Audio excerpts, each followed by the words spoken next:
નવસારીમાં આવેલા વિનાશક પૂરની અસર જોઈએ તો ખેડૂતો અને ખેડૂતોની સાથે જે જોડાયેલા છે ઉદ્યોગો એને પણ પરવડી રહી છે. ખાસ કરીને વાત કરીએ ડાંગરની સાથે જો પૌવા ઉદ્યોગ છે નવસારીમાં, એના ઉપર સીધી અસર છે. આપણી સાથે વેપારી છે પૌવા ઉદ્યોગના, તેમની સાથે વાત કરીશું. જી ઓમપ્રકાશભાઈ, જે પ્રમાણે આ નુકસાન થયું છે, પૂર આવ્યું છે, પૌવા ઉદ્યોગને કેટલી અસર ને પૌવા ઉદ્યોગમાં કેવું આ લોકો તમે નુકસાન જોઈ રહ્યા છો? આપણે ત્યાં અતિવૃષ્ટિને કારણે લગભગ 70-75 ઇંચ જેટલો વરસાદ પડવાને કારણે પૌવા ઉદ્યોગને નુકસાન બહુ ભારે થઈ રહ્યું છે. કારણ શું કે જે ફસલ, જે ડાંગરની ફસલ જે થવાની હતી તે ડાંગરની ફસલમાં બહુ લગભગ 50-60% જેટલું આપણે ત્યાં નુકસાન છે.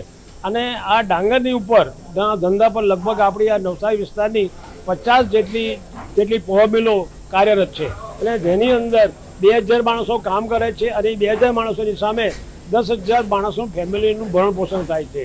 હવે આ વરસાદ, આ ફસલનો નાશ થવાને કારણે જે આ સિઝન છે, સિઝન લગભગ 15-20 દિવસ હવે પાછળની, જે સપ્ટેમ્બરની આખરમાં કે ઓક્ટોબરની પહેલા વીકમાં જે સિઝન ચાલુ થઈ જતી હતી તે આ વર્ષે લગભગ 15-20 દિવસ લેટ ચાલુ થશે. ને એ લેટ ચાલુ થવાને લીધે ફેક્ટરીઓને બંધ થવાનો સંભાવના છે, બંધ રહેશે એવું લાગે છે. આપણા પૌવા કયા વિસ્તારમાં જાય છે અહીંયા? આપણા આ વિસ્તારના પૌવા ગુજરાતમાં, મહારાષ્ટ્રમાં, કર્ણાટકમાં, રાજસ્થાન, દિલ્હી તેમજ સાઉદી અરેબિયા તેમજ વિદેશમાં આપણા પૌવા અહીંથી રવાના થાય છે. આ પ્રમાણે જો નુકસાન છે આ વખતે, તમે કેટલા વર્ષથી કામ કરો છો અને અત્યાર સુધીમાં આવું કંઈ તમે પૂર જોઈ શકતે? આ પૌવા મિલનો ઉદ્યોગ સાથે હું 30 વર્ષથી છું, પરંતુ જે આ વર્ષે જે પરિસ્થિતિ બની તે પરિસ્થિતિ કોઈ પણ વર્ષમાં મારે જોવામાં આવી નથી. બહુ ભયંકર આ વર્ષે પાણીની રેલ આવી છે ને એને લીધે આપણા વિસ્તાર લગભગ 60-70% જેટલું આપણા ડાંગરના પાકને નુકસાન થઈ ગયું છે.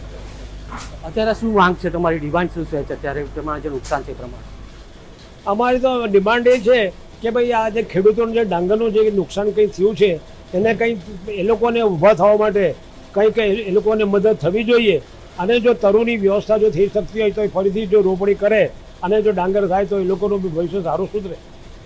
તો આ હતા ઓમપ્રકાશભાઈ અગ્રવાલ કે જેમને કહેવું છે કે જે પ્રમાણે ખેડૂતોને નુકસાન થયું છે અને એને લઈને જે પ્રમાણે ઉદ્યોગને નુકસાન થઈ રહ્યું છે, ખાસ કરીને ખેડૂતો ફરીથી બેઠા થાય તેના માટેના પ્રયાસો પણ થવા જોઈએ અને ખેડૂતોને જે વળતર છે એની પણ માંગ કરી રહ્યા છે. રોનક જાની, નવસારી, ગુજરાત તક.